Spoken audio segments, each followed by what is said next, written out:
ఆ దేవుడు ఎందుకున్నాడంటే నువ్వు దేహంగా ఉన్నావు కాబట్టి.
నువ్వు నువ్వుగానే ఉన్నప్పుడు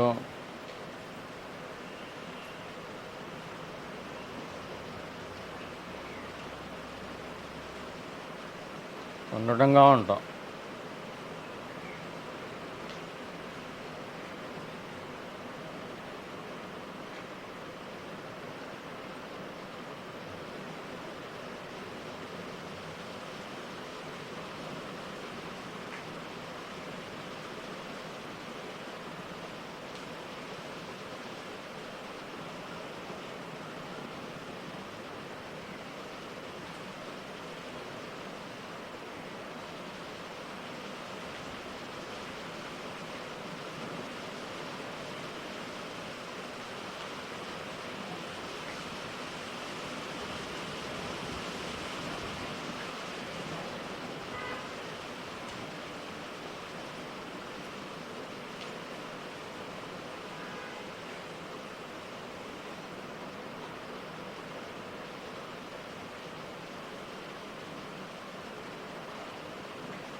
ఈ భూమి మీద ఎంతమంది పరిపాలించినా,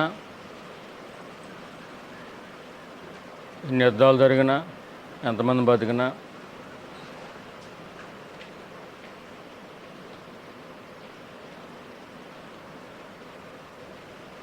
టోటల్గా అదంతా జాగ్రత్త అవస్థ.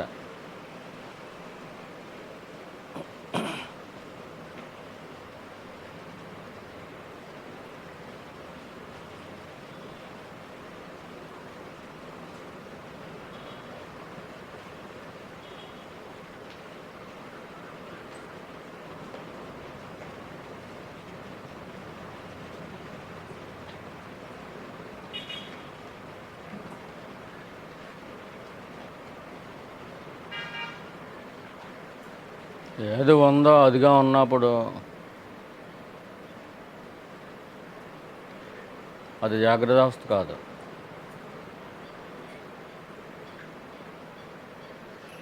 ఏది నిజం అదే.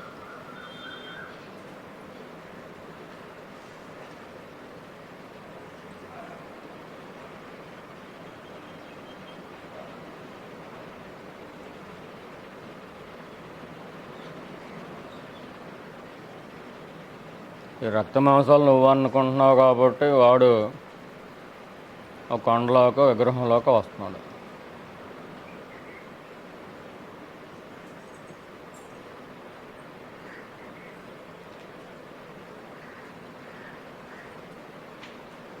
నీకోసం వాడి స్థాయిని తగ్గించుకుంటున్నాడు.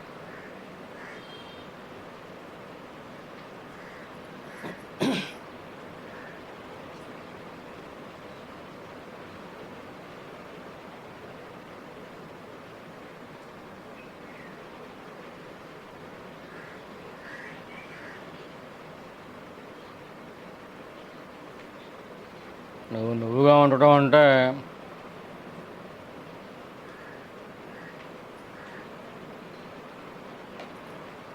అక్కడ మిస్లీడ్ అవ్వకూడదు.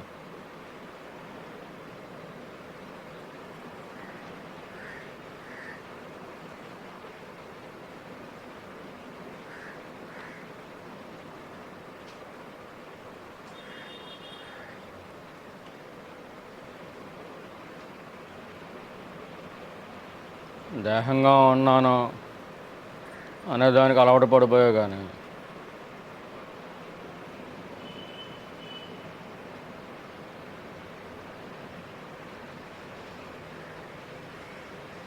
నేను నా నిజ నేను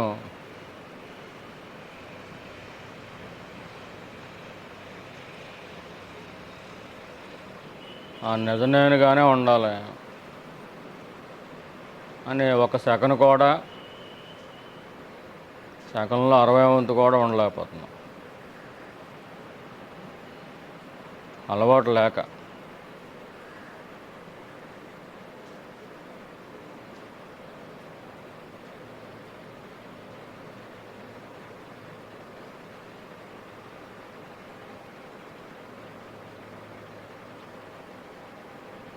సాధారణంగా 100 ఏళ్ళు బతకాలని అనుకుంటారు.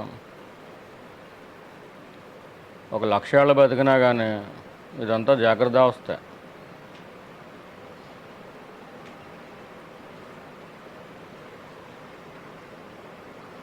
కోట్లు కూడబెట్టినా ఇదంతా జాగ్రత్త అవస్థ.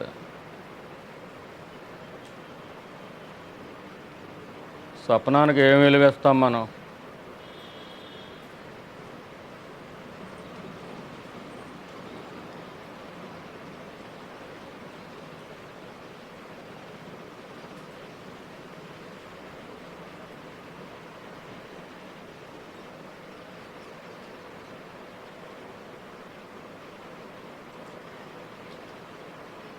కొంచెమైనా విలువిస్తామా? అది జరిగిందని భావిస్తామా?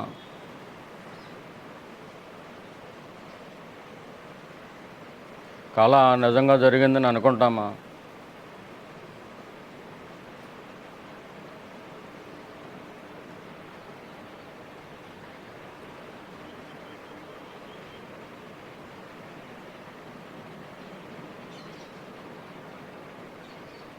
కళ నిజం అనుకో అని ఎంతమంది చెప్పినా నీవు వాళ్ళ మీద గౌరవం కొద్దీ నమ్మాలని అనిపించినా నమ్మబుద్ధి వేస్తుందా?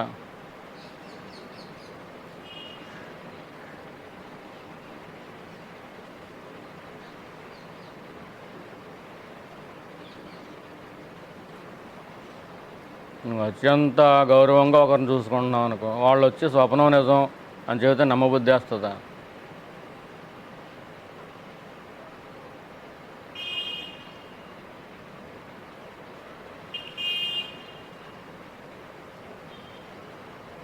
ఎంచేత నమ్మబుద్ధి కాదు?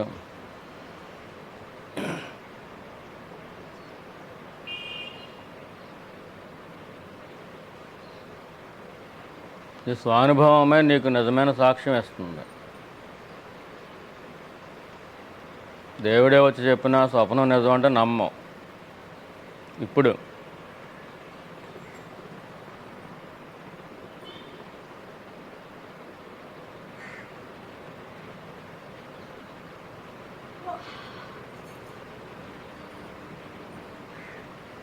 మీరు అబద్ధం చెప్పకుండా పరమేశ్వరు అంటాం. పరమేశ్వరుడే వచ్చి చెప్పిన.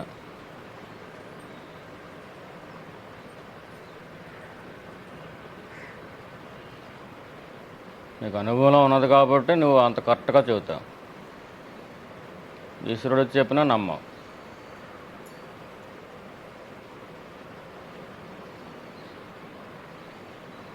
ఎందుచేత అంత బలీయంగా ఎంతమంది చెప్పినా కానీ నమ్మట్లేదు? ఇది నీ అనుభవం. స్వప్నం నిజం కాదు అనేది నీ అనుభవం.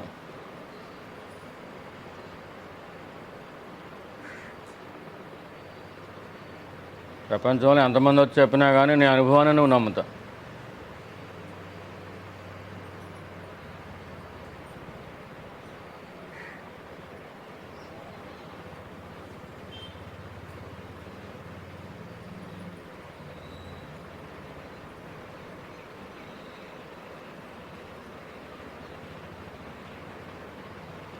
నీ అనుభవాన్ని నువ్వు నమ్ముతావు. మరి ఇప్పుడు నీ అనుభవం ఏంటి?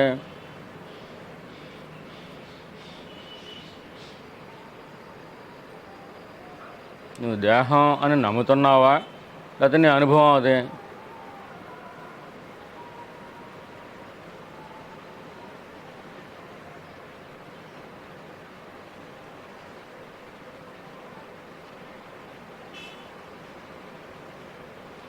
ఒక్కొక్క సెల్కి ఒక్కొక్క నెంబర్ ఇచ్చినట్టు ఒక్కొక్క దేహానికి ఐడెంటిఫికేషన్ కోసం ఒక పేరు పెడతారు. అప్పుడు అది అవసరమే.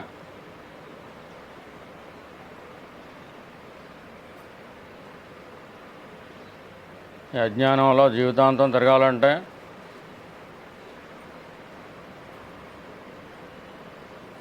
ఆ పేరు నిజం కాదు, కానీ దానితో ఐడెంటిఫికేషన్ అవ్వటం అలవాటు చేసుకుంటాం.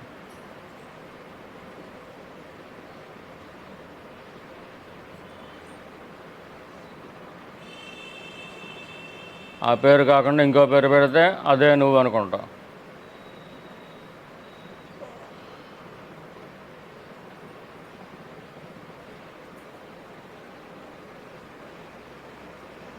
పేరు నువ్వు కాదు, మరి దేహం నువ్వా?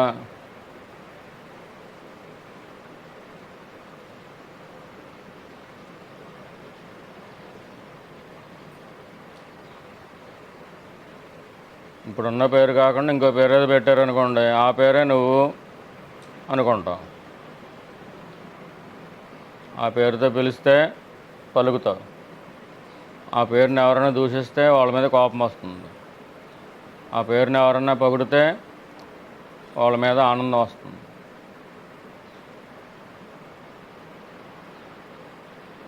పేరు పెట్టుడి పేరు, నిజమైన పేరు అనుకుంటా.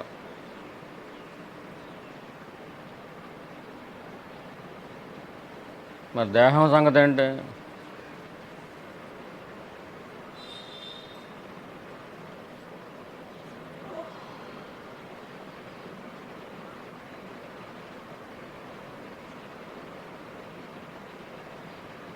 అందరి దేహాలు పుట్టినట్టే నీ దేహం పుట్టింది, రైటే.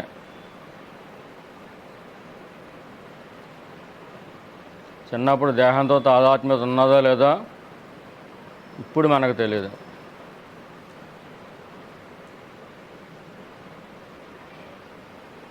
నీ కన్నేది, నీ ముక్కేది, నీ చెయ్యేది అని అలవాటు చేస్తాం లోకంలో బతకడం కోసం.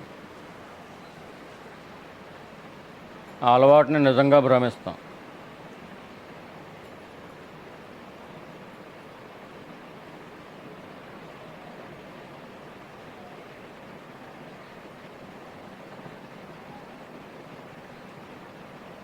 చిన్నపిల్లలుగా ఉన్నప్పుడు మనకు అదే అలవాటు చేశారు. ఇది నా చెయ్యి, నీ కళ్ళు అయ్యి చూపించంటే చూపిస్తాం. లోకంలో బతకడం కోసం ఇది నాది అని అలవాటు చేస్తారు. అలాగే నీ పేరేంటి, అమ్మ పేరేంటి, ఈ లోకంలో బతకడం కోసం. నీ పేరు నిజం కానప్పుడు అమ్మ పేరు నిజం అవుతుందా? నాన్న పేరు నిజం అవుతుందా? కొన్ని బిడ్డల పేర్లు నిజాలు అవుతాయా? అవన్నీ పెట్టుడి పేర్లే కదా. సరే, పేరు పెట్టుడిదే. ఆ దేహానికి ఆ పేరుకి ఎటువంటి సంబంధం అయినా ఉందా? కొంచెమైనా ఉందా సంబంధం? వాళ్ళు పెట్టడం వల్ల నువ్వు అలవాటు చేసుకున్నావు, కానీ నీ పేరుకి నీకు ఏ కొంచెమైన సంబంధం ఉందా?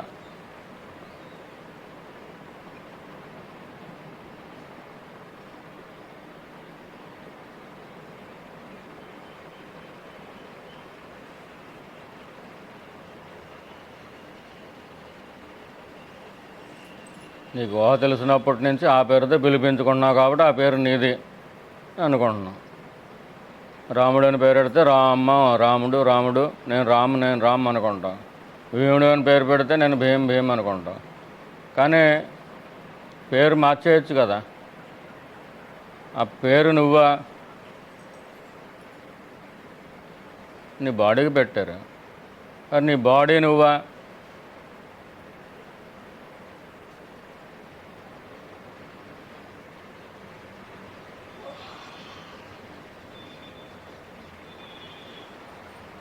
నీ నిజస్వరూపం ఏంటి?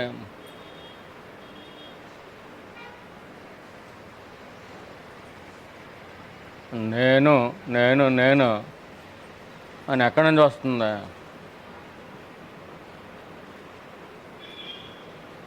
ఆ నేనుకి నీ దేహానికి ఏ కొంచెమైనా సంబంధం ఉందా? ఈ పేరుకి నీ దేహానికి కొంచెం కూడా సంబంధం లేదు. అది మనకు అర్థమైపోయింది కదా. ఇప్పుడు నీకు నీ బాడీకి కొంచెమైనా సంబంధం ఉందా?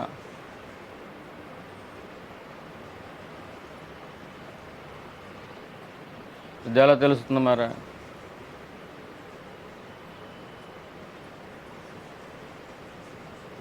పుస్తకాలు చదివితే తెలుస్తుంది అది. కొన్ని ఎవరైనా వచ్చి చదివితే తెలుస్తుందా?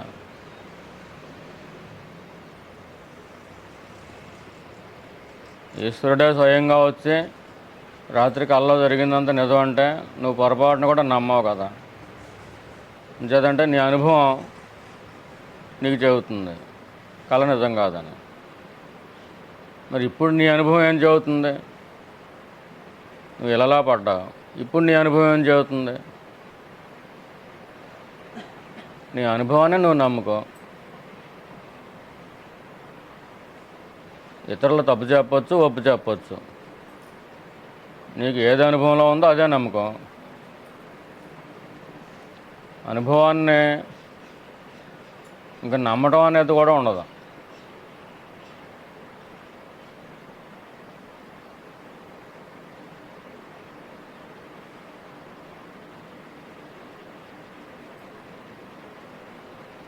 నువ్వు ఎవరు మరి?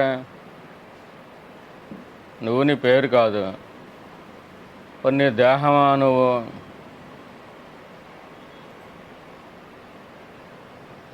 అది నీకు స్వయంగా తెలుస్తుందా? ఇతరులు ఎవరన్నా చెబితే తెలుస్తుందా?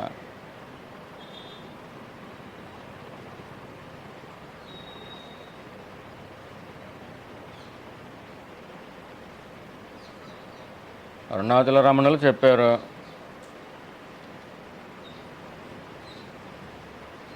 ఆయన చెప్పినది మాత్రం నమ్మాలనే ఉంది. ప్రయత్నం చేసి తెలుసుకో. నేను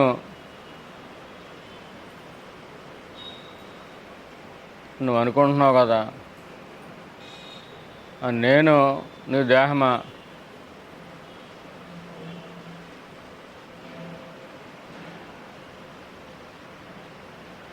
ఏ కొంచెమైనా నీ దేహానికి ఏమైనా కలిసి ఉందా? అదే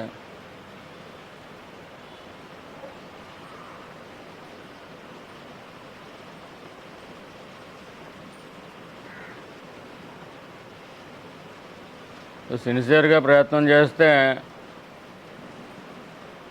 నేను నీకు దొరకదా? నువ్వే నీకు దొరకవా? నువ్వు ఇతరులను అన్వేషించట్లేదు కదా.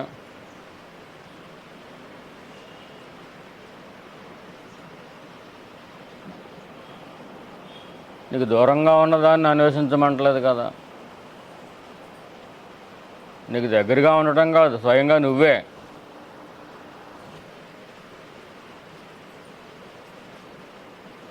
నీ సొంత నేనే. ఎవరి సొంతం అది? నీ సొంతమే. నేను.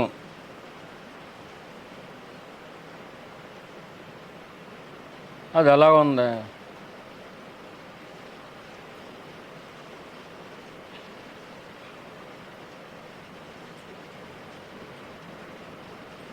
కళలోంచి బయటపడి ఇళ్ళలోకి వచ్చావు, కళ అంతా అబద్ధం అంటున్నావు. అది కరెక్టా కాదా? కరెక్టే.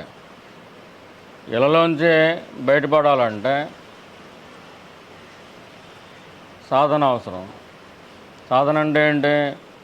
సత్యం ఏంటో తెలుసుకునే పద్ధతి.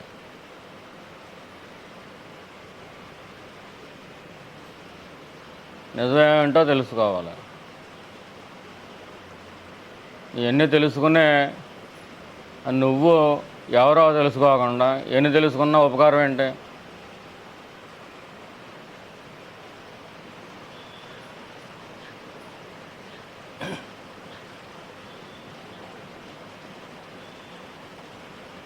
ఒకవేళ నువ్వు దేవుని చూసినా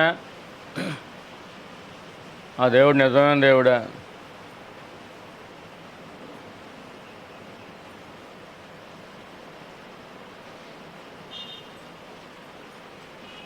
అదేమైనా మనోభ్రాంత? నువ్వు నిజాన్ని చూస్తున్నావా, భ్రాంతిని చూస్తున్నావా? ఇప్పుడు నువ్వు చూసే లోకం మైండ్ క్రియేషనా, నిజమా? కళలో కనిపించిన లోకం మైండ్ క్రియేషన్ కాదా? నిజంగా ఉంది అది. కానీ కళలో ఉన్నప్పుడు నీకు తెలిసిందా? బయటకు వచ్చిన తర్వాత తెలిసిందా?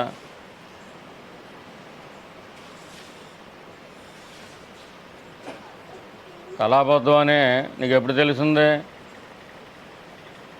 కళలోంచి బయటకు వచ్చిన తర్వాత తెలిసింది.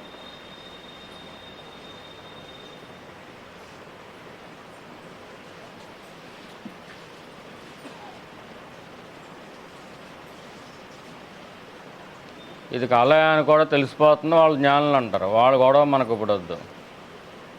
నీ అనుభవం ఏంటి?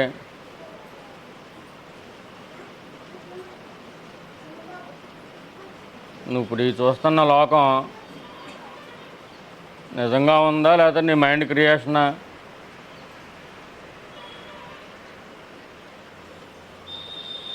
నిజంగా ఉందే అని అనిపిస్తే నిజంగానే ఉందే అని చెప్పేది ఎవరు?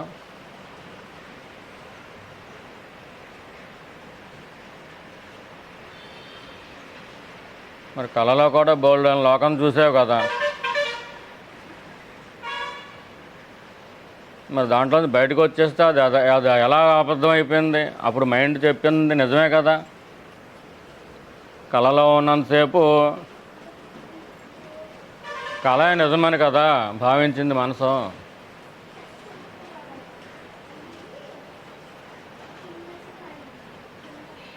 నువ్వు మంచమే పడుకున్నావు అమ్మా, కళ వచ్చింది. ఆ కళలో ఒక లోకం కనిపించింది, ఈ ప్రపంచం కనిపించింది. అక్కడ లోకం ఉండటం వల్ల కనిపించిందా? సూర్యుడు ఉండటం వల్ల కనిపించాడా? కానీ కళలో ఉన్నావు కాబట్టి నీకు అది నిజం అనిపించింది. కళలోంచి బయటికి రాలేని స్థితి. కళ జరుగుతూ ఉండగానే కళలోంచి బయటకు వచ్చేస్తే అప్పుడు నీకు అది కళ అని తెలుస్తుంది. అప్పుడు కూడా నమ్మబుద్ధి కాదు, అది కళ జరుగుతుందని తెలుస్తూ ఉంటుంది.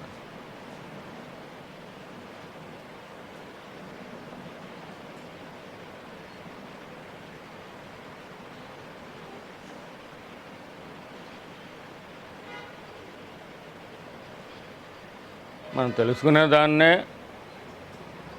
అనుమానం లేకుండా మన స్వానుభవంతో కంగారు లేకుండా కొంచెం కొంచెం నెమ్మదిగానే వెళ్దాం పని.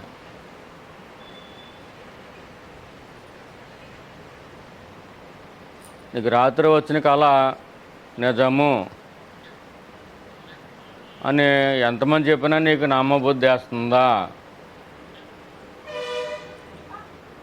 ఊళ్ళో వాళ్ళందరూ చెప్పినా కానీ నీకు నమ్మబుద్ధి వేస్తుందా?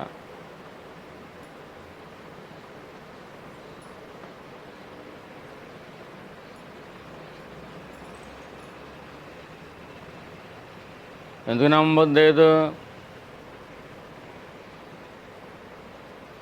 నీకు అదే అనుభవం ఉంది, కళ జరిగినట్టుగా ఊహ. ఎవరు ఊహించుకున్నారో? నీ సొంత మనసే. నువ్వు మంచమే పడుకున్నావు. నీ మనసు ఏం చేసింది? నీ బాడీ మంచమే పడుకుంది, నీ మనసు ఏం చేసింది? ఏదో సినిమా క్రియేట్ చేసుకుంది, ఒక స్టోరీ. దాంట్లో కొంతమంది కనిపించారు.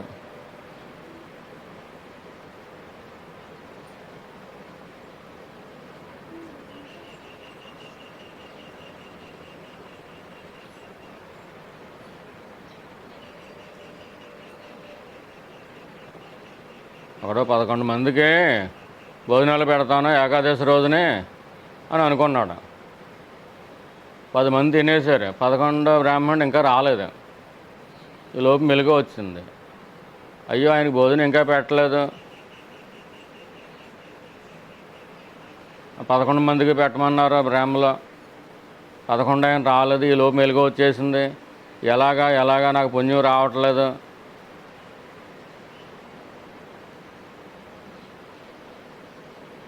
అని అనుకుంటావా? ఎవరిదాకా ఎందుకు మీరు అనుకుంటారా?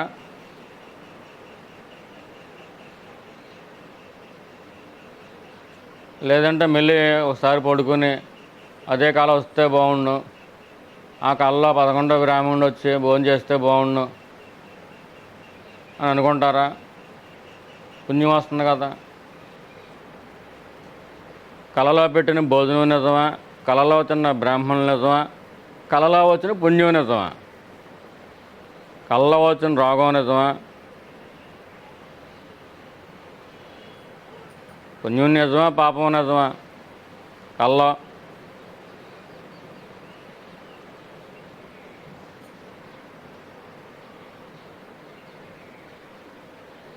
కళలో ఏది నిజం?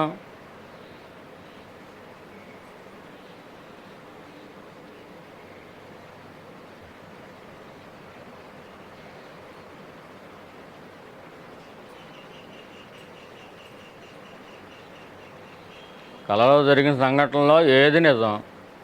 ఏ ఒక్కటైనా నిజమా?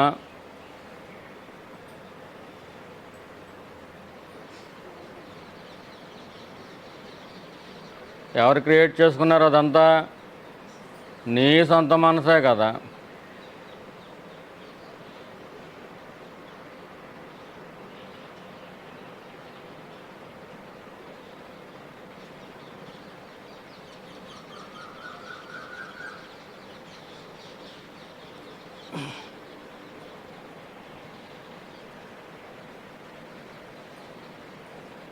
కళలోంచి మెలకువ వచ్చేసింది అనుకుంటున్నాం. మరి ఇది నిజమైన మెలకువ?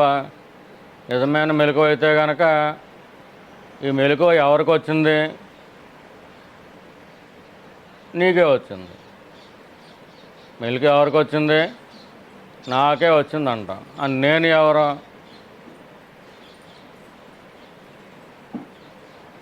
నీ సొంత నేను దగ్గర నువ్వు ఉండలేకపోతున్నావేంటి?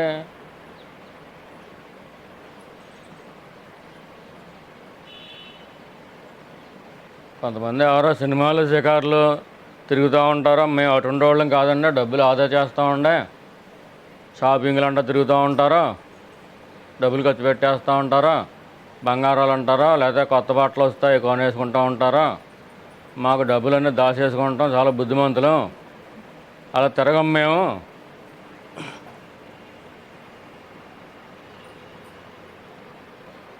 మేము ఎప్పుడో మానేసాం సినిమాలు, ఎప్పుడో మానేసాం న్యూస్ అంటారు కదా.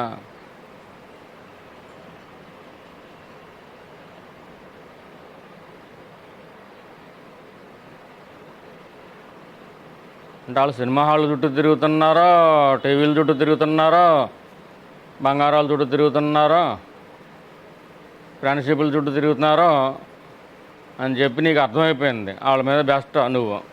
సరే, అలా ఎన్ని తిరుగుతున్నారు. మరి నువ్వు ఎక్కడికే తిరగకపోతే నీ దగ్గర నువ్వు ఎందుకు ఉండలేకపోతున్నావు? నీ సొంత నేను దగ్గర నువ్వు ఎందుకు ఉండలేకపోతున్నావు? నువ్వు ఎక్కడికి తిరుగుతులేదు కదా. నువ్వు సినిమాలకు వెళ్ళా బుద్ధిమంతురాలువే, షాపింగ్లు చేయు బుద్ధిమంతురాలువే, ఫ్రెండ్షిప్లు అంటూ తిరగ బుద్ధిమంతురాలువే, తెచ్చాపాటి గంటల తరబడి ఫోన్లు మాట్లాడో బుద్ధిమంతురాలు. నువ్వు ఎవరమే తెల్లారు లేస్తే ఇంకెవరింటికి వెళ్ళి వాలిపోదాం, కవులు చెప్పుకుందామను అనో. నీ పని ఏదో నువ్వు చేసుకుంటావు, చక్కగా నీ వంట నువ్వు చేసుకుంటావు. మిగిలిన కాలం అంతా పోనీ వంట పోనీ నువ్వు దేహంగా ఉండి చేసేసావు అనుకో. నీ సొంత నేను దగ్గర నువ్వెందుకు ఉండలేకపోతున్నావు?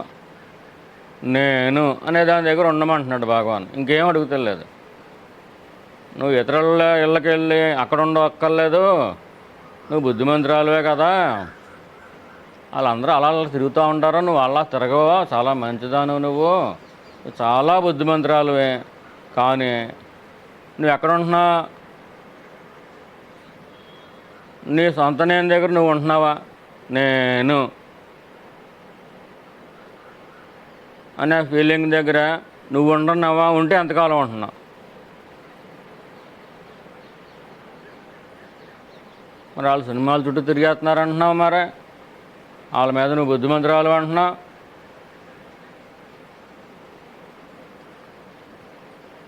నేను అనే నీ నిజ నేను దగ్గర నువ్వెందుకు ఉండలేకపోతున్నావు? వాళ్ళంటే పని బయట తిరిగేస్తున్నారు, నువ్వు తిరిగేదాను కాదు కదా, బుద్ధిమంతురాలు కదా. నువ్వు ఎంత బుద్ధిమంతురాలు అనేది భగవానికి తెలీదా? నీ నేను దగ్గర నువ్వు ఉంటున్నావా? అసలు నీ దేహం దగ్గర ఉంటున్నావా? నీ మనసు దగ్గర ఉంటున్నావా?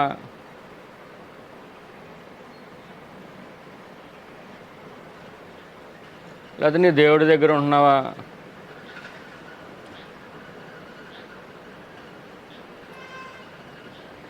నీ ఇష్టమైన వాళ్ళ దగ్గర, నీకు అయిష్టమైన వాళ్ళ దగ్గర మనసుని ఎంత 24 గంటల్లో ఎన్ని గంటలు పెడుతున్నావు? నిన్ను నువ్వు విడిచిపెట్టి నీ సొంత నేనని విడిచిపెట్టవలసిన అసలు అవసరం ఏంటి నీకు?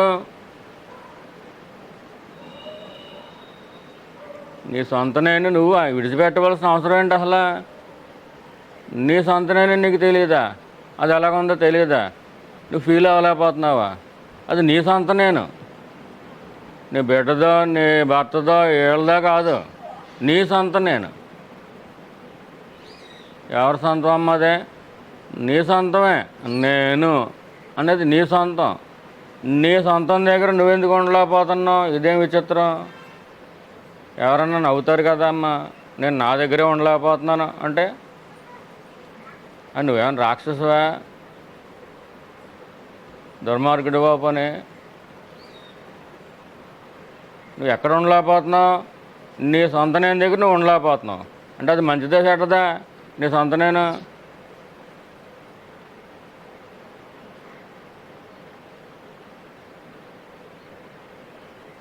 కొంతమంది ఇళ్లలో ఉండరు, ఎంతసేపు టూర్లు వేస్తూ ఉంటారు, సినిమాలు వెళ్తూ ఉంటారు, ప్రోగ్రాలు వేస్తూ ఉంటారు.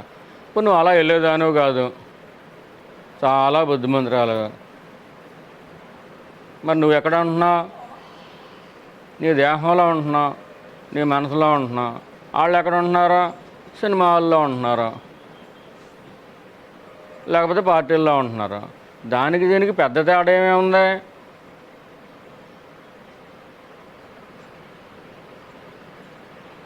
మీరు 10 రోజులు ఊళ్ళో లేరనుకోండి, ఎక్కడైనా పాలకడేరులో ఉన్నాను ఒకళ్ళు చెబుతారు అనుకోండి, నేను అరుణాచలంలో ఉన్నాను ఇంకొకళ్ళు చెబుతారు అనుకోండి. నువ్వు అరుణాచలం అంత దూరంలో ఉన్నా, నువ్వు బెంగళూరులో ఉన్నా, హైదరాబాద్లో ఉన్నా, పాలకడేరులో ఉన్నా, నువ్వు అసలు ఇక్కడ లేవు కదా. నువ్వు ఊరి నుంచి బయలుదేరావు, ఊరి నుంచి బయలుదేరినప్పుడు ఊళ్ళో లేవు అంతే.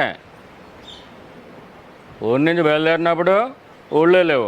10 రోజులు పాలకడేరులో ఉన్నావు ఒకటే, 10 రోజులు బెంగళూరులో ఉన్నావు ఒకటే, 10 రోజులు అమెరికాలో ఉన్నావు ఒకటే. ఊళ్ళో లేవు. నువ్వు సినిమాలకి సకాలు తిరుగుతావా అంటే అంత దూరం వెళ్ళిపోయారు. బెంగళూరు బాగా ఎక్కువ దూరం కదండి. నేను దగ్గరలోనే ఉన్నాను, ఈ పాలకడేరులో ఉన్నాను. ఊరికి 1 కిలోమీటర్ దూరంలో ఉన్నానంటే నువ్వు లేవు ఇక్కడ. నువ్వు 1 కిలోమీటర్ దూరంలో ఉంటే అంటే 100 కిలోమీటర్ల దూరం ఉంటే 1000 కిలోమీటర్ల దూరంలో ఉంటాయండి. నువ్వు ఎక్కడ ఉండాలి? నువ్వు ఇక్కడ ఉండాలి. భగవాన్ ఏమంటున్నారా? నువ్వు ఇక్కడ లేవు, నువ్వుగా లేవు అసలు. నీ సొంత నేను దగ్గర నేను అనే నీ సొంత నేను అదే నీ నిజ నేను దగ్గర నువ్వు లేవు. నేను దేహం మీద ఉంటాను, లేకపోతే దేహం ముందు ఉంటే గొప్పవాళ్ళ, సినిమా హాల్లో ఉంటే తక్కువవాళ్ళ. కొంచెం దూరం తగ్గింది అంతే. ఇది వాళ్ళు సినిమా హాల్లో ఉంటున్నారు, ఇంకొకరు బెంగళూరులో ఉంటున్నారు, ఇంకొకరు ఇంకో చోట ఎక్కడ ఉంటున్నారు ఆశ్రమాల్లో. నువ్వు ఎక్కడ ఉంటున్నావు? దేహంలో ఉంటున్నావు. దేహమే నేను అంటున్నావు కదా. తెల్లారు లేస్తే కొంచెం దూరంలో ఉన్నా అనుకుంటున్నావు, కానీ మీకు చాలా దగ్గరలో ఉంటున్నానండి నేను. ఎంత దగ్గర అంటే ఊరికి జస్ట్ 4 అడుగులు అయితే పాలకడేరు అంతే. నేను పాలకడేరులోనే ఉంటున్నాను అంటున్నావు, కానీ నువ్వు ఇక్కడ లేవు కదా. బాగానే ఉంటున్నారా? నువ్వు ఇక్కడ లేవు. కిలోమీటర్లో ఉన్నావా, జాన్ దూరంలో ఉన్నావా అని కాదు. నీ సొంత నేలో నువ్వు ఉన్నావా, అది ముఖ్యం కదా. నీ నిజం నేను దగ్గర నువ్వు ఉన్నావా? లేనప్పుడు దేహం మీద ఉంటే ఏంటి, లేదా ఇంకెక్కడైనా పాలకుల్లో ఉంటే ఏంటి, ఎంత దూరంలో ఉంటే ఏంటి? దూరం ముఖ్యం కాదు కదా. నువ్వు ఇక్కడ లేవు అనేది కరెక్ట్.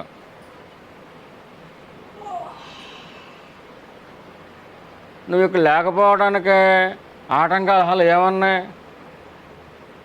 నువ్వుగా ఉండకపోవడానికే ఎవరైనా అడ్డొచ్చేస్తున్నారా? నేను ఎవరైనా బలవంతంగా లాక్కెళ్ళిపోతున్నారా? నేను అనే అనుభూతి ఉందా లేదా? అది స్వయంగానే వస్తుంది అందరికనే. ఎవరి దగ్గరైనా కొంచెం అప్పు తెచ్చుకోవాలా, ఎవరి కాళ్ళకని నేను అని అనుభూతి ఉంది కదా.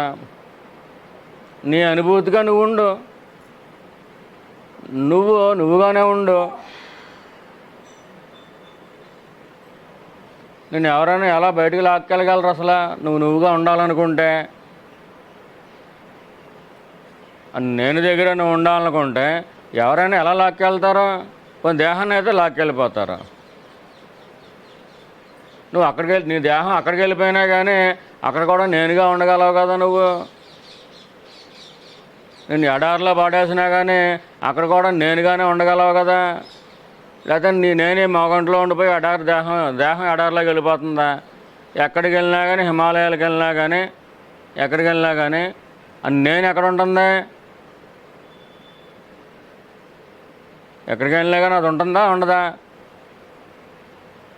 ఎక్కడికి వెళ్ళినా నువ్వు ఉన్నావా లేదా? మరి నీకు ఎవరు అడ్డం వస్తున్నారు అసలు?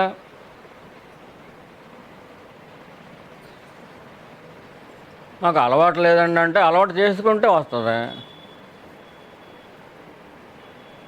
పెళ్ళి కాకముందు టీ అలవాటు ఉండదు కొంతమందికి. పెళ్ళి అయిన తర్వాత టీ కాసి పెట్టడం అలవాటు అవుతుంది. వాళ్ళతో పాటు సొక్క తాగటం వీళ్ళకి అలవాటు అవుతుంది. ఆ సంవత్సరానికే వాళ్ళు లేకపోయినా కానీ వీళ్ళకి ఆ సొక్క పాడకపోతే తలపోటు అవుతుంది. నేను ఉన్నదాన్ని ఒకదాన్నే కదా ఆ కాంత టీ సొక్క తాగటం ఎందుకులే అని చెప్పి మానేశారనుకోండి, ఆ రోజున ఏదో తలపోటుగా ఉండదు. ఏం చేత? అలవాటు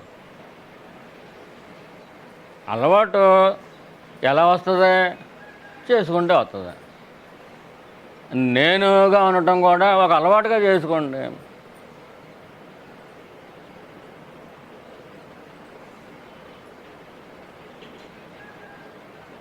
టీ తాగకపోతే తలపోటు వచ్చేస్తుంది కదండి. ఎంచేత? అలవాటు అయిపోయింది. నిజానికి చిన్నప్పటి నుంచి ఉందా అలవాటు? లేదు. పెళ్ళయ్యాక అత్తవారింటికి వచ్చిన తర్వాత అలవాటైంది. వీళ్ళకేమో మరి ఫ్యాషన్లు ఎక్కువ. పుట్టింట్లో సద్దన్నాలు తినేసి బలంగా ఉన్నాం. ఇప్పుడేంటి సద్దన్నం లేదు, గిన్నెడు అన్నం తినేసేవారు. ఇక్కడికి వచ్చిన తర్వాత ఒక అరకప్పు కాఫీ తాగుతున్నారు. బలం వస్తుందా, తగ్గుతుందా? బలం తగ్గుతుంది. అది పుట్టింటి ఆచారం మంచిది. పోనీ పుట్టింట్లో ఉన్నప్పుడు బాగా తిన్నాను కదా, పోనీ రాత్రి మిగిలిపోయిన అన్నం ఉంది పొద్దున్న సద్దన్న తినేద్దామని. ఇప్పుడు నీ బుర్ర బుద్ధి చెబుతుంది అనుకో, మనసు ఉంటుందా? ఎందా ఆ టీ సుక్కు కోసం చూస్తుంది. ఎంచేత? అలవాటు.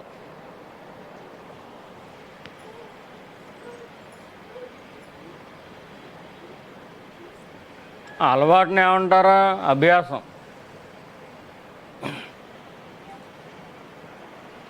అభ్యాస యోగం.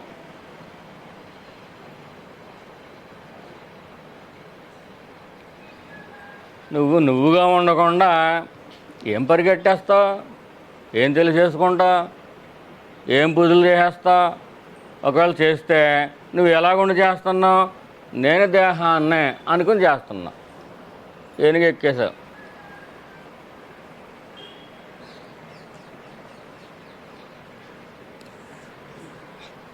నువ్వుగా ఉండి ఏ పని చేస్తున్నావు అసలు?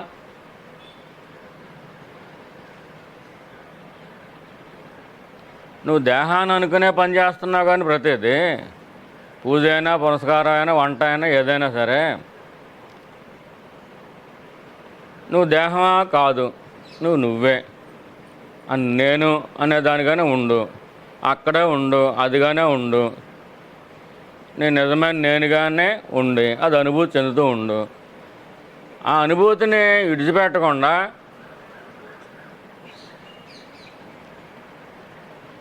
నువ్వు పళ్ళుతో అనుకున్నా కానీ యజ్ఞంతో సమానం. యజ్ఞంతో సమానం కదా యజ్ఞం. అది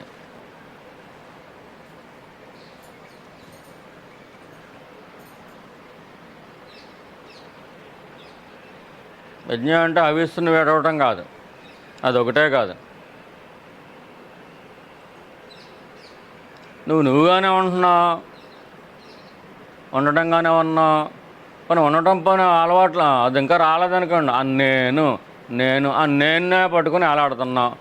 నేనుగానే ఉన్నావు, దేహంగా లేవు. నువ్వు దేహంగా ఉండి పని చేస్తే మళ్ళీ దేహం వస్తుంది. నేనుగా ఉండి పని చేస్తే నీకు దేహం రమ్మన్నా రాదు, నువ్వు కోరుకున్నా రాదు.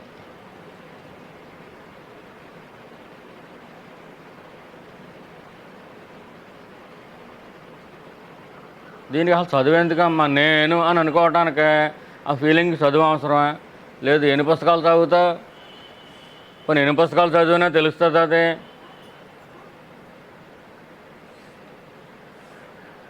నీ దాహం వేసిందనుకో, ఒక గ్లాసు మంచినీళ్ళు తాగుతావా లేదా పుస్తకాలు చదువుతావా? పుస్తకాలు చదివితే దాహం తీరుతుందా? కొన్ని పుస్తకాల్లో బోల్డని గ్లాసులు ఉన్నాయి, బోల్డని నీళ్ళు ఉన్నాయి. ఆ నీటిని గ్లాసులు చూస్తా కూర్చుంటే దాహం తీరుతుందా? తీరదు కదా. ఒక గ్లాసు మంచినీళ్ళు తాగితే తీరిపోద్ది. పుస్తకాల్లో నీటి బొమ్మలు ఉండొచ్చు, పుస్తకాల్లో నీటి గ్లాసులు ఉండొచ్చు, కానీ అవి ఎలా చూస్తా కూర్చుంటే దాహం తీరుతుందా? ఇది చైనా గ్లాసు, ఇది పింగాణీ గ్లాసు, ఇది ఇత్తడి గ్లాసు. ఈ గ్లాసుల్లో రకాలు ఇవి. బంగారం గ్లాసులు ఉంటాయి. పూర్వం ఎక్కడ తాగేవారంట డబ్బులు ఉన్నవాళ్ళు. లేకపోతే ఇది మంచినీరు, ఇదేమో గోదావరి నీరు. ఈ నీటిలో రకాలు ఎన్నో ఉన్నాయి. స్వచ్ఛమైన నీరు ఎక్కడ హిమాలయాల్లో ఉంటుంది, మానస సరోవరంలో. ఇవన్నీ చదువుతున్నావు అనుకో, నీకు దాహం తీరుతుందా?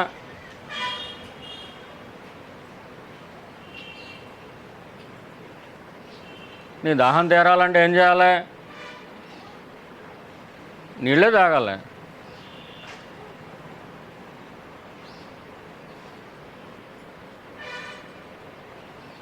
ముందు నీ నిజమేంటో నువ్వు తెలుసుకోకుండా ఏ నిజం తెలుసుకుందామని, ఎవరి నిజం తెలుసుకుందామని.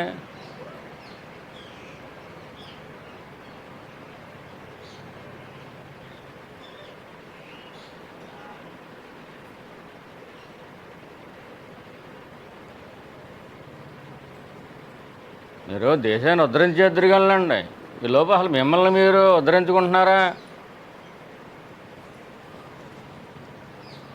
అంటే ఇంట్లో వాళ్ళ మీద దెబ్బలాడుకున్నా కంటే ధర్మాన్ని పట్టుకుంటే అధర్మం మీద దెబ్బలాడితే మంచిదే. మనకి దెబ్బలాడటం అనేది ఒక బుద్ధి ఉంటే, లోపల ఒక అలవాటు ఉంటే, ఆ దెబ్బలాడేది ఏదో ఎవరి మీద దెబ్బలాడాలి? అధర్మంగా ఎవరుంటే వాళ్ళ మీద దెబ్బలాడాలి. మనకి నేచర్ ఉంటే కనుక ఈ ఫైటింగ్ నేచర్ ఉంటే కనుక అది మంచిదే, కర్మ మార్గం అంటారు దాన్ని. దానివల్ల కూడా ఎంతో కొంత ఫలితం వస్తుంది. అంచేత నేను పట్టుకోమంటే పట్టుకుంటలా, నువ్వెవరో నువ్వు తెలుసుకోవట్లా, నీ దగ్గర నువ్వు ఉండే ఉంటలా. నేను ఎక్కడికో వెళ్ళిపోతున్నారు. ఆ వెళ్ళేదేదో పని గుళ్ళోకి వెళ్ళు, ఆ వెళ్ళిపోయి సమాజ రూపంలో ఉన్న దేవుడి దగ్గరికి వెళ్ళిపోయి, ఆ వెళ్ళేదేదో ధర్మం దగ్గరికి వెళ్ళిపోయి ఇలా చెబుతాడు గురువు. అంచేత నువ్వుగా ఉండటం నీకు రావట్లేదు, నీ నిజమైన దగ్గర ఉండటం నీకు రావట్లా. వస్తుంది కానీ నీకు ఇష్టం లేదు. నీ దగ్గర నువ్వు ఉండటం కష్టమా? ఇతరుల దగ్గర ఉండటం, నువ్వు కాని దాని దగ్గర ఉండటం నీకు కష్టమా, సులువా? అసలు దీంట్లో ఎవరన్నా నవ్వుతారు కదండి.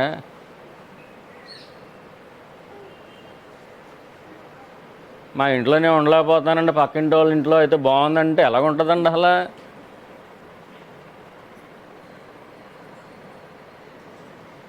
అది తప్పు కూడా అదే. నీ ఇంట్లో నువ్వు ఉండలేకపోతున్నావా, పక్కింట్లో వాళ్ళ ఇంట్లో అంటే పొరిగిండి పులకారు రుచా?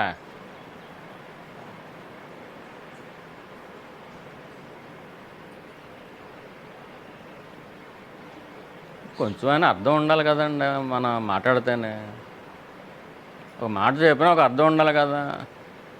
నేను అనేది ఎవరో నువ్వే కదా, పరాయోళ్ళు కాదు కదా. నేను అనేది పరాయిదా కాదు కదా, స్వయంగా నువ్వే కదా. మరి నీ స్వయంగా నువ్వే నీ దగ్గర ఎందుకు ఉండలేకపోతున్నావు? అది స్వయంగా నువ్వే కదా. నీ దగ్గర నువ్వు ఉండకుండా ఇతరుల దగ్గర ఉంటానంటున్నావు. భగవాన్ ఏం చెబుతారంటే, దేవుడి దగ్గర ఉంటానంటున్నాం కదండి మేము, మా దగ్గర మేము ఉండలేకపోతున్నాం, దేవుడి దగ్గర ఉంటామంటున్నాం అంటే అలా మోసం చేయకు.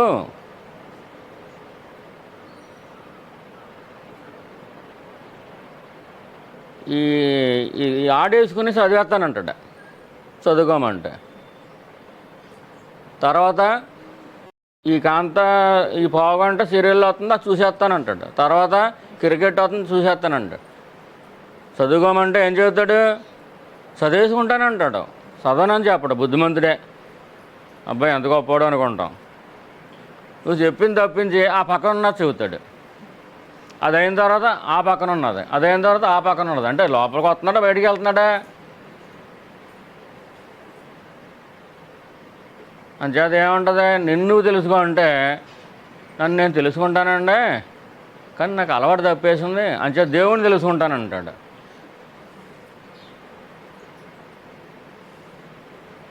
దేవుణ్ణి భజన చేస్తాను, దేవుడిని నామం చేస్తాను, సంకీర్తన చేస్తాను, మంత్రాలు చదువుతాను, ఎంత బాగా చదువుతున్నాను, ఎంత పవిత్రుడిని అయిపోయానో అంటది. ఆయన ఏమంటున్నాడు? దేవుడికి అంత గొప్ప గౌరవం ఇవ్వక్కర్లేదు, నువ్వు నీ పూజలు లేక ఆయన విలవల్లో ఆడిపోతలేదు. ఈ సత్సంగం వాళ్ళు మనల్ని పూజించడం లేదేంటంటే అరుణాచలేశ్వరుడు ఏం బాధపడిపోవట్లేదు. ఆవిడ ఏమన్నా వచ్చి నన్ను స్మరించని అన్నాడా, నన్ను పూజించని అన్నాడా?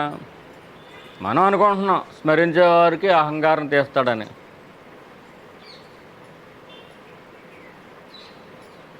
కానీ మరి అహంకారం తీయటం కోసం స్మరించుకోవటం లేదు, భుజకీర్తులు పెంచుకోవడం కోసం, కొంకిణీలు ఎన్ని తగిలించుకోవడం కోసం, కిరీటాలు తగిలించుకోవడం కోసం.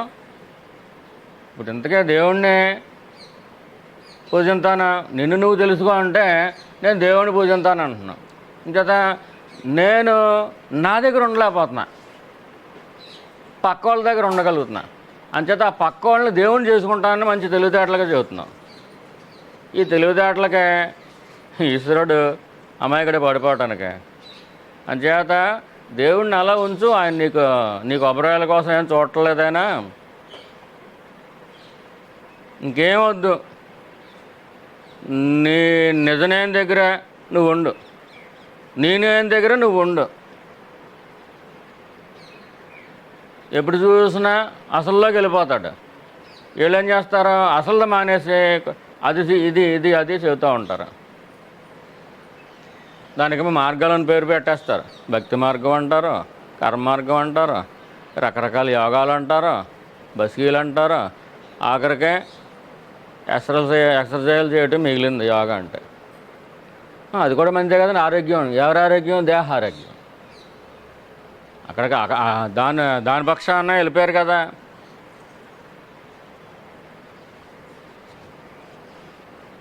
ఒక్క భగవానే చెప్పలేదు, ఏనాటి నుంచో మహర్షులు అందరూ అదే చెబుతున్నారు. నీకు ఇతరులు కూడా వద్దు, నీ కూడా నువ్వు చూసుకో, నీ నిజం నేను, ఆ నేను అనేది ఎక్కడ ఉంది, నువ్వెవరో అక్కడే ఉండవు, నేను దగ్గరే ఉండి ఇంకెక్కడికి వెళ్ళకో అంటే, అయ్య బాబు నా ఇంట్లోనే ఉండలేకపోతున్నానంటే, నా దగ్గర నేను ఉండకపోతున్నానంటే నువ్వేం రాక్షసువా? బ్రహ్మ రాక్షసువా? నువ్వెవరి దగ్గర ఉండలేకపోతున్నావు? నీ దగ్గరే ఉండలేకపోతున్నావు. అదేంటి? ఎవరి దగ్గర ఉండలేము మనం? ఉడికెట్టే చోట ఉండలేం, ఎండ కాసే చోట ఉండలేం, అలాగే చెడ్డోళ్ళ దగ్గర ఉండలేం, పులుల దగ్గర ఉండలేం, రాక్షసుల దగ్గర ఉండలేం. అంటే నువ్వెవరో రాక్షసుడివా నువ్వు? నీకు నీ దగ్గర ఉండటం కంటే నువ్వు కాని వాళ్ళ దగ్గర ఉండటం ఇష్టంగా ఉంది.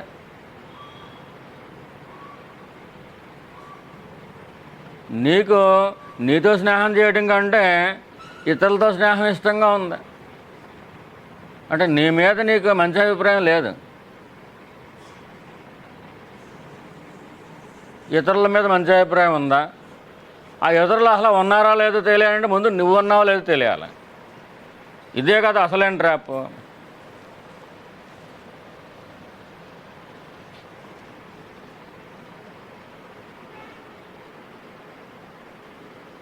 నిన్ను నువ్వు తెలుసుకోవటం మానేసి, ఆ నేను దగ్గర ఉండటం మానేసి, నువ్వు ఎన్ని చేసినా కానీ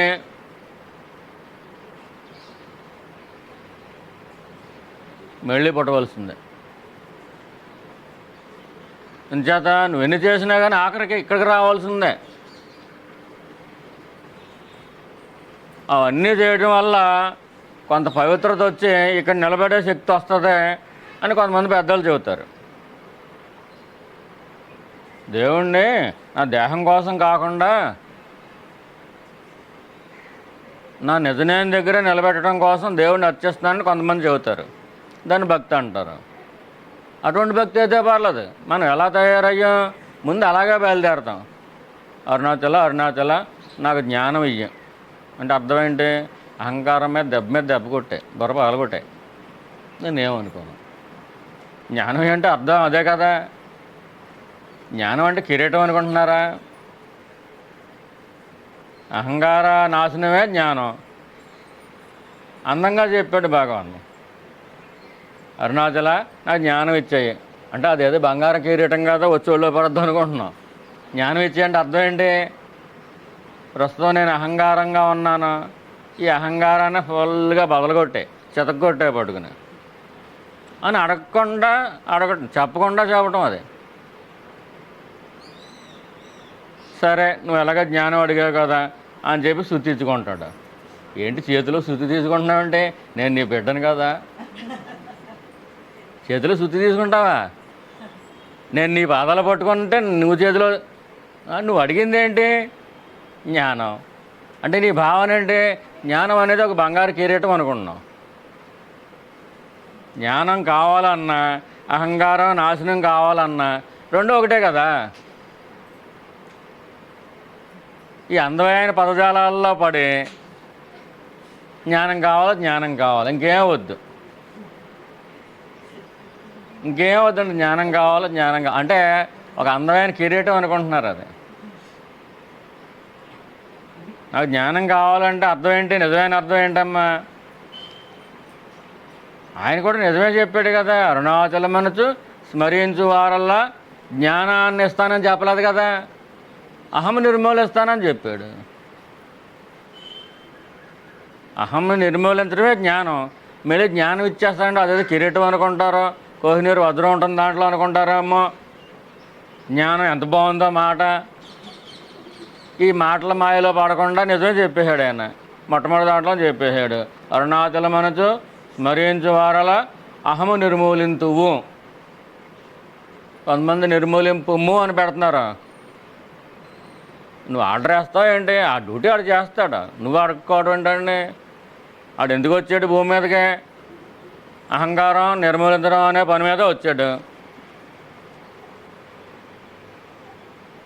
నీ పని నువ్వు చెయ్యి అంటే ఎలాగుంటుంది?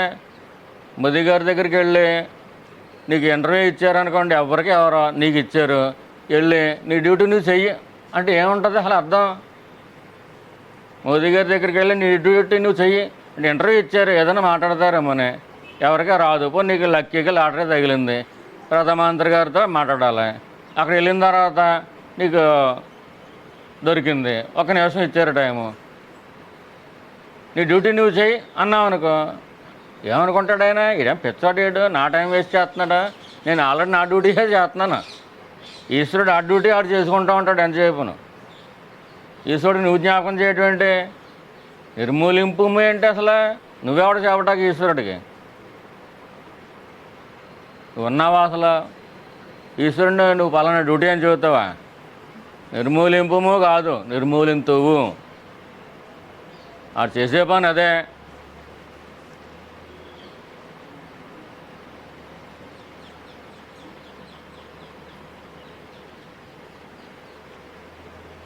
మనకి జ్ఞానం కావాలి, కానీ అహంకారం నిర్మూలించకూడదు. అది మనం కోరేది. ఎంచేత ఈ అహంకారం ఎంత బాగుందో, ఈ అహంకారం ఎంత అందంగా ఉందో, ఈ అహంకారం ఎన్ని గౌరవాలు పొందుతుందో, ఈ అహంకారాన్ని చూసి ఎంతమంది పొగుడుతున్నారో.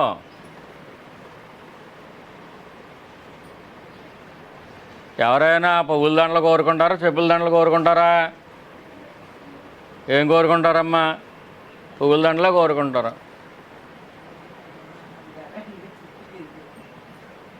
ఎవరైనా తీపి కోరుకుంటారా, చేదు కోరుకుంటారా? తీపి కోరుకుంటారు. ఎవరైనా పొగట్టం కోరుకుంటారా, తిట్టడం కోరుకుంటారా? నీకు ఈరోజు ఇస్తున్నాను, ఈరోజు నిన్ను అందరూ పొగుడుతారు, నువ్వేది కోరుకుంటావు కోరుకో. ఈరోజు అందరూ నిన్ను తిడతారా అంటే నువ్వేం కోరుకుంటావు? ఈ రోజంతా పొద్దున్న 6 కానీ సాయంత్రం 6 దాకా నిన్ను అందరూ పొగుడుతారు, ఇది కావాలా నీకు? ఈ రోజంతా 6 కాంచి 6 దాకా అందరూ తిడతారు, ఇది కావాలంటే ఈ రెండిట్లో ఏది కోరుకుంటావు? ఏమ్మా, ఏం కోరుకుంటాం?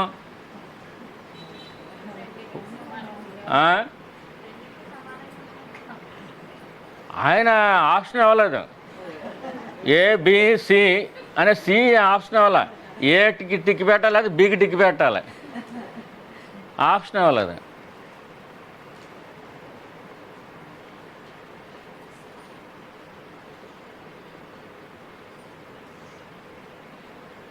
మీరు తెనాలి రామలింగంలా కనిపిస్తున్నారంటే ఆయన అలాగే వికటగా అయిపోయాడు.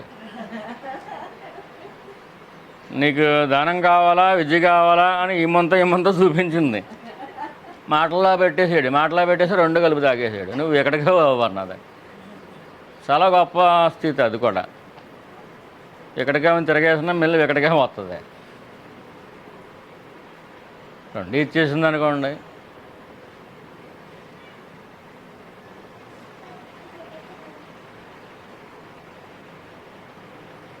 ఏ కావాలా, బి కావాలా, ఇది చెప్పండి. వికటగా జోలికి వెళ్ళొద్దు మనం.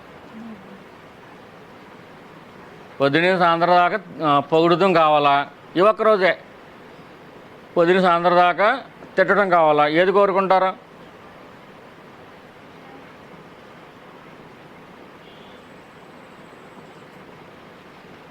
రెండు ఆప్షన్లు ఇచ్చాడు, ఏది కోరుకుంటారా? అమ్మా, రెండు ఇచ్చేయి, రెండిట్లను సమానంగా చూసుకునే శక్తినియ్యి అని సుభద్రమ్మ గారు చెబుతున్నారు. ఆవిడ వాసుదేవ స్వామి మార్గంలోకి వెళ్ళిపోయారు. అదే మనం ప్రయత్నించవలసిందండి, అది ఆయన ఇచ్చేది కాదు. రెండింటిని సమానంగా చూసుకునే శక్తి మన సాధన ద్వారా సంపాదించాలి. అదే ఆయన ఇచ్చేస్తే ఇంకా జ్ఞానం సొంతంగా ఆయన ఇచ్చేయాలి. ఇంకా అహంకారాన్ని పగలగొట్టకుండా ఇచ్చేయాలి. అది సాధ్యం అవుతుందా? అది ఆయన ఇస్తే వచ్చేది కాదు, మనం చేస్తే వచ్చేది. రెండిట్లు సమానంగా చూసుకో అర్జున అని చెప్పాడు అంటే మనం చేయవలసింది అది. నాకు అదే నువ్వు ఇయ్యి అంటే, మనకి ఏ పని అయితే చెప్పాడు నువ్వు నేర్చుకో దుద్దు అంటారు అనుకోండి, ఆ పని అయితే నువ్వే చెయ్యంటే వీడికి ఎలా కొత్త, అలా వీడి చదువు ఎలా వస్తుందండి? అది వరం కాదు. ఆప్షన్ ఏ ఆప్షన్ బి రెండిట్లో ఏదో ఒకటే కావాలి. పొద్దున సాయంత్రం దాకా తిడతం కావాలా, పొద్దున సాయంత్రం వరకు పొగిడించుకోవడం కావాలా? ఏది కావాలి?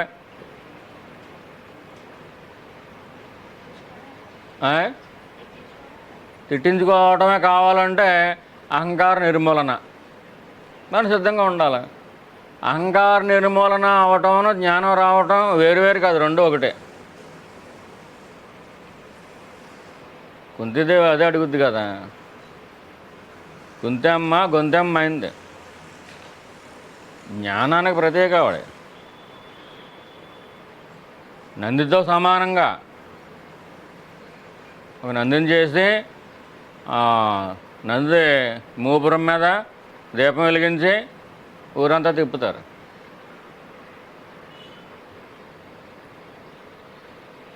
ఆవిడ గ్రామదేవత కాదు, జ్ఞానావిడే.